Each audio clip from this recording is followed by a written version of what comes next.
Lord heal మీ, నన్ను స్వస్థపరచు ప్రభువా. ఈరోజు బహుశా నీకు ఒక స్వస్థత అవసరమా? ఎన్నో రోజులుగా లేదా ఎన్నో నెలలుగా లేదా ఎన్నో సంవత్సరాలుగా ఒక రోగంతో నువ్వు పడి ఉన్నావా?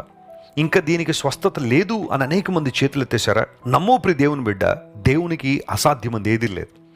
ఆయన తన రక్తాన్ని కార్చడంలో ఆయన ఉద్దేశం ఏంటంటే నిన్ను నన్ను ఆత్మరక్షణలో నడిపించడానికి, రెండవది మనల్ని స్వస్థపరచాలని యేసుప్రభువు ఆశిస్తున్నాడు.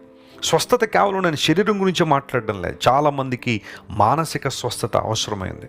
విపరీతమైన కృంగుదల, వేదన, నెమ్మది లేని పరిస్థితి, కలవరము, ఆందోళన, నిద్ర పట్టలేని పరిస్థితి, కుటుంబ గొడవలు, భర్తతో గొడవ కావచ్చు, భార్యతో గొడవ కావచ్చు, కొడుకు కోడలతో గొడవ కావచ్చు, లేదా కూతురు అల్లుడితో గొడవ కావచ్చు.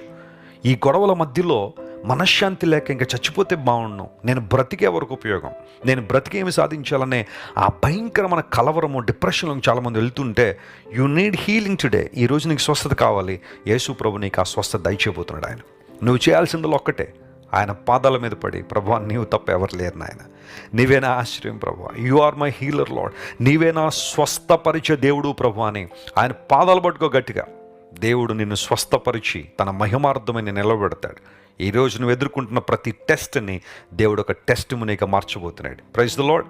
నిన్ను స్వస్థపరిచే దేవుడు ఆయన. యేసు ప్రభు వారి లోకంలో ఉన్నప్పుడు అనేక మందిని స్వస్థపరిచి తన మహిమార్థమై వారిని వాడుకున్నారు. ఈ వాగ్దానాన్ని ఈరోజు క్లెయిమ్ చేసి ప్రభువుని స్తుతిద్దాం, మనస్ఫూర్తిగా ఆరాధిద్దామా?